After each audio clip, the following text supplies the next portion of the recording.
Hi friends, welcome back to my YouTube channel. ಇದು ಬಂದು ಕನ್ನಡ ರಾಜ್ಯೋತ್ಸವದ ದಿನದ ವ್ಲಾಗು. ಸೊ ಇದು ಸ್ವಲ್ಪ ಲೇಟಾಗಿ ಅಪ್ಲೋಡ್ ಮಾಡ್ತಾ ಇದ್ದೀನಿ. ಸೊ ಯಾಕಂದರೆ ಸ್ವಲ್ಪ ಫೋನ್ ಪ್ರಾಬ್ಲಮ್ಸ್ ಇತ್ತು, ನಾನು ಕೂಡ ಸ್ವಲ್ಪ ಬ್ಯುಸಿ ಇದ್ದೆ. ಸೊ ವೀಡಿಯೋಸ್ ಎಲ್ಲ ಸ್ವಲ್ಪ ಎಲ್ಲೆಲ್ಲಿ ಹೋಗಿತ್ತು ಅಂತ ಗೊತ್ತಿರಲಿಲ್ಲ, ಹುಡುಕಿ ತೊಗೊಂಡು ಸೊ ವೀಡಿಯೋ ಅಪ್ಲೋಡ್ ಮಾಡ್ತಾ ಇದ್ದೀನಿ. ಸೊ ಯಾರು ಬೇಜಾರು ಮಾಡ್ಕೋಬೇಡಿ. ಸೊ ಇದು ಕನ್ನಡ ರಾಜ್ಯೋತ್ಸವ ಆದ್ದರಿಂದ ನಮಗೆ ಆಫೀಸ್ ರಜೆ ಇತ್ತು. ಸೊ ಏನು ಹೊರಗಡೆ ಏನು ಕೆಲಸ ಇರಲಿಲ್ಲ, ಬಟ್ ಪೂಜೆ ಇತ್ತು. ಪ್ರತಿ ವರ್ಷ ಇವರು ಅಮ್ಮನವರ ಪೂಜೆ ಮಾಡ್ತಾರೆ. ಸೊ ಇವತ್ತು ಕೂಡ ನಾನು ಪೂಜೆಗೆ ಅಂತ ಇಲ್ಲಿಗೆ ಬಂದೆ. ಇದು ಬಂದು ವಿನಾಯಕನಗರದಲ್ಲಿ ಅವರು ಪರ ಮಾಡಿರೋದು, ದೇವಿ ಪರ. ಸೊ ಹಾಗಾಗಿ ಊರಿನ ಜನರು ಎಲ್ರಿಗೂ ಊಟ ಕರೆದು ಊಟ ಹಾಕ್ತಾರೆ. ಸೊ ದೇವ್ರ ಪ್ರಸಾದ ಆದ್ದರಿಂದ ಸೊ ನಾನು ಹೋಗೋಣ ಅಂಥೇಳಿ ಇಲ್ಲಿಗೆ ಬಂದೆ. ಸಿಂಪಲ್ ಊಟ ಮಾಡಿಸಿದ್ರು. ದೇವ್ರ ಪ್ರಸಾದ ಎಷ್ಟಿದ್ರೂ ಒಳ್ಳೆಯದೇ, ಇಷ್ಟು ಅಷ್ಟು ಅಂತಲ್ಲ. ಜೊತೆಗೆ ಅದು ಏನು ಮಾಡಿಸಿದ್ರು ಚೆನ್ನಾಗೇ ಇರುತ್ತೆ. ಸಿಂಪಲಾಗಿ ಕೋಸಂಬರಿ ಪಲ್ಯ, ಗೀ ರೈಸು, ಕುರ್ಮ, ಹಪ್ಪಳ, ಅನ್ನ ಸಾರು. ಗೀ ರೈಸು ಕುರ್ಮ ಅಂತೂ ತುಂಬಾ ಚೆನ್ನಾಗಿತ್ತು. ನನಗಂತೂ ತುಂಬಾ ಇಷ್ಟ ಆಯಿತು ಗೀ ರೈಸು ಕುರ್ಮ. ನನಗೆ ಅಂತಲ್ಲ, ಸುಮಾರಲ್ಲಿದ್ದವ್ರು ಎಲ್ರಿಗೂ ಕೂಡ ಗೀ ರೈಸು ಕುರ್ಮ ತುಂಬಾ ಇಷ್ಟ ಆಯಿತು. ಸೊ ನಾನು ಕೂಡ ಚೆನ್ನಾಗಿ ಊಟ ಮಾಡಿದೆ. ಇನ್ನು ತುಂಬ ಜನ ಇನ್ನು ವೆಯ್ಟ್ ಮಾಡ್ತಾಯಿದ್ರು ಆಲ್ರೆಡಿ ಬಂದು. ಯಾಕೆಂದರೆ ದೇವಸ್ಥಾನದ ಪ್ರಸಾದ ಎಷ್ಟು ಮುಖ್ಯನೋ, ಸೊ ಈ ಥರ ಪರ ಮಾಡಿದಾಗ ದೇವ್ರ ಪ್ರಸಾದನೂ ಅಷ್ಟೇ ಮುಖ್ಯ ಅಂಥೇಳಿ. ಸೊ ಗೀ ರೈಸ್ ಕುರ್ಮ ಆದಮೇಲೆ ಅನ್ನ ಸಾರು ಹಾಕಿದ್ರು. ಅನ್ನ ಸಾರು ಅಂತೂ ತುಂಬಾ ಚೆನ್ನಾಗಿತ್ತು. ಅದಾದಮೇಲೆ ಪಾಯಸ ಜೊತೆಗೆ ಬೂಂದಿ, ಇದು ಮಸ್ಟರ್ಡ್ ಶುಡ್ಡು ಹಾಕಲೇಬೇಕು. ಇನ್ನು ಒಂದು ಒಳ್ಳೆ ಊಟ ಆಯಿತು. ಮುಗಿಸ್ಕೊಂಡು ಮನೆಗೆ ಬಂದೆ. ಇನ್ನು ಪೂಜೆಗೆ ಅಂತೆಲ್ಲ ಫುಲ್ಲು ರೆಡಿ ಮಾಡಿದ್ದು. ಪೂಜೆ ಎಲ್ಲ ಪೂರ್ತಿ ರೆಡಿಯಾಗಿದೆ ನೋಡಿ. ಸಿಂಪಲ್ ಪೂಜೆ, ತುಂಬ ಏನು ಗ್ರ್ಯಾಂಡ್ ಪೂಜೆ ಏನಲ್ಲ. ಇನ್ನು ಅದೆಲ್ಲ ರೆಡಿ ಮಾಡಿ ಸಂಜಯ್ ಜ್ಯುವೆಲರ್ಸ್ಗೆ ಹೋಗೋಣ ಅಂತ ಅನ್ನಿಸ್ತು. ಸೊ ಇದು ಬಂದು ನಮ್ಮ ಅರಸು ರೋಡಲ್ಲಿರುವಂತಹ ಸಂಜಯ್ ಜ್ಯುವೆಲರ್ಸು. ಸೊ ಒಂದು ಹಾರ ಬೇಕಿತ್ತು. ಸೊ ಮುತ್ತಿನಾರ ನೋಡೋಣ ಅಂತ ಹೋಗೋಣ ಅಂತೇಳಿ ಇಲ್ಲಿಗೆ ಹೊರಟೆ. ನೋಡೋದಕ್ಕಂತೂ ತುಂಬಾ ಚೆನ್ನಾಗಿದೆ. ಇದು ನಾನು ಸುಮಾರು ಇನ್ಸ್ಟಾಗ್ರಾಮಲ್ಲೆಲ್ಲ ನೋಡಿದ್ದೆ. ಸೊ ಹಾಗಾಗಿ ನೋಡೋಣ ಇಲ್ಲಿ ಚೆನ್ನಾಗಿರುತ್ತೆ ಅಂತ ಹೇಳ್ತಾ ಇದ್ರಲ್ಲ ಅಂತ ಬಂದೆ. ಕಲೆಕ್ಷನ್ಸ್ಗಳು ತುಂಬಾ ಜಾಸ್ತಿ ಏನಿಲ್ಲ, ಬಟ್ ಇರೋದ್ರಲ್ಲೆಲ್ಲ ಚೆನ್ನಾಗಿದೆ. ಪ್ರೈಸಸ್ ಕೂಡ ಸ್ವಲ್ಪ ಕಾಸ್ಟ್ಲಿ ಇದೆ. ನೋಡಿ ಮಾಡಿ ತೊಗೋಬೇಕು, ಬಟ್ ಗ್ಯಾರಂಟಿ ಕೊಡ್ತಾರೆ, ಅದು ತುಂಬಾ ಖುಷಿ ಆದದ್ದು.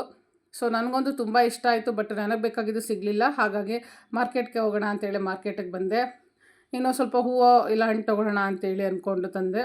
ನೋಡಿ ದೀಪಗಳು, ವೆರೈಟೀಸ್ ದೀಪಗಳು, ದೀಪಾವಳಿ ಹಬ್ಬಕ್ಕೆ ಅಂತಲೇ ಬಂದಿರುವಂಥದ್ದು. ತುಂಬ ಚೆನ್ನಾಗಿದೆ. ಇನ್ನು ಅಲ್ಲಿ ನನಗೆ ಹಾರ ಸಿಗಲಿಲ್ಲ. ಸೊ ಇನ್ನೊಂದು ಕಡೆ ಶ್ರೀ ಕಲೆಕ್ಷನ್ ಅಂತ ಹೋದ್ವಿ. ಸೊ ಅಲ್ಲೇ ಮಾರ್ಕೆಟಲ್ಲಿ ಹೋಗ್ತಾ ಸಿಕ್ತು.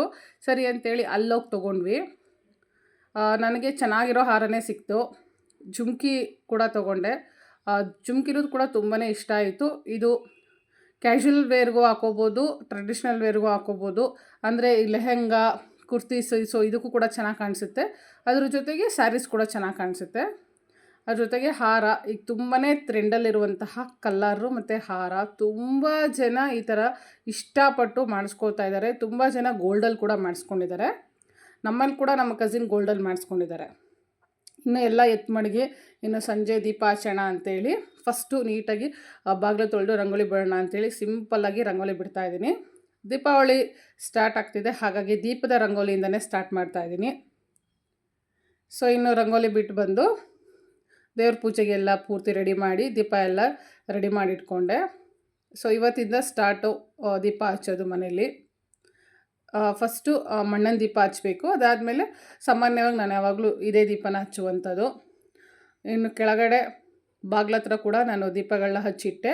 ಅದಾದಮೇಲೆ ಮೇಲ್ಗಡೆ ತುಳಸಿ ಕಟ್ಟೆ ಮುಂದೆ ಕೂಡ 2 ದೀಪ, ಇದು ಕಂಪಲ್ಸರಿ ಡೈಲಿ ಹಚ್ಚಬೇಕು. ಸರಿ ಅಂತೇಳಿ ಅಲ್ಲಿ ಹಚ್ಬಿಟ್ಟು ಬಂದೆ. ಇನ್ನು ಕಿಟಕಿಗಳಿಗೆ, ಬಾಗಿಲು ಕಿಟಕಿಗಳಿಗೆ ಅಂಥೇಳಿ ಇದೆಲ್ಲ ನೀರಿನ ದೀಪ. ನೀರು ಹಾಕಿದ್ರೆ ಈ ದೀಪ ಎಲ್ಲ ಹಚ್ಕೊಳ್ಳುತ್ತೆ.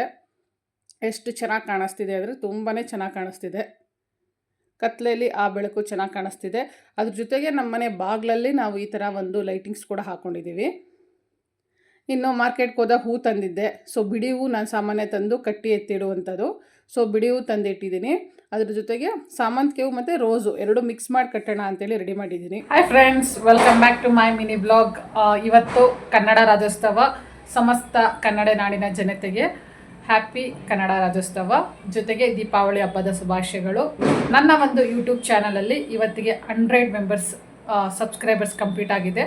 ಯಾರೆಲ್ಲ ನನ್ನ ಒಂದು ಚಾನಲ್ ಸಬ್ಸ್ಕ್ರೈಬ್ ಮಾಡಿಸ್ಕೊಂಡಿದ್ದೀರೋ ಅವರೆಲ್ಲರಿಗೂ ಥ್ಯಾಂಕ್ ಯು ಸೊ ಮಚ್.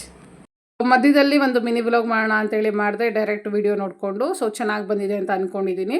ಇನ್ನು ಎಲ್ಲ ಪೂಜೆ ಮುಗಿಸಿ ಎಲ್ಲ ಹೂವೆಲ್ಲ ಕಟ್ಟಾದಮೇಲೆ ನೋಡಿ ಜೋರಾಗಿ ಮಳೆ ಬಂತು. ಎಷ್ಟು ಜೋರಾಗಿ ಬಂತು ಅಂದರೆ ತುಂಬಾ ಜೋರಾಗಿ ಬಂತು. ಎಕ್ಸ್ಪೆಕ್ಟೇಷನ್ ಇರಲಿಲ್ಲ. ಹಾಕಿರೋ ರಂಗೋಲಿ ಎಲ್ಲ ಪೂರ್ತಿ ಹೋಯಿತು. ಸೊ ಮಳೆ ಕಂಟಿನ್ಯೂಸ್ ಆಗಿ ಒಂದೇ ಸಮ ಜೋರಾಗಿ ಬರ್ತಾಯಿದೆ. So last time 2 years back ಕೂಡ ಹೀಗೆ ಆಗಿತ್ತು. ಸರಿ ಇನ್ನೇನು ಮಾಡೋದು ಅಂಥೇಳಿ ಅಡುಗೆಗೆ ರೆಡಿ ಮಾಡೋಣ ಅಂಥೇಳಿ ಬಂದೆ. ಸಿಂಪಲ್ ಹಪ್ಳ ಸಂಡಿಗೆ. ನಮ್ಮಲ್ಲಂತೂ ಈ ಸಂಡಿಗೆ ಹಪ್ಪಳ ಎಲ್ರಿಗೂ ತುಂಬ ಇಷ್ಟ. ಇನ್ನು ಬಿಸಿ ಬಿಸಿ ಅನ್ನ. ಸೊ ವೆಜ್ಜು ಇವತ್ತಿಂದ ಇನ್ನು 1.5 ತಿಂಗಳು ನಮ್ಮನೇಲಿ ಓನ್ಲಿ ವೆಜ್ ಮಾಡುವಂಥದ್ದು. ಬೇಳೆ ಸಾರು, ಬಿಸಿ ಅನ್ನ, ಅದ್ರ ಜೊತೆಗೆ ಹಪ್ಪಳ ಸಂಡಿಗೆ. ಹಬ್ಬದ ಊಟ ಅಂತಲ್ಲ, ಬಟ್ ಸಿಂಪಲ್ಲಾಗಿ ಮನೇಲಿ ಊಟ. ಈ ಹಪ್ಪಳ ಸಂಡಿಗೆ ಅಂತೂ, ಶಾವಿಗೆ ಸಂಡಿಗೆ ಅಂತೂ ಎಲ್ರಿಗೂ ತುಂಬಾ ಇಷ್ಟ.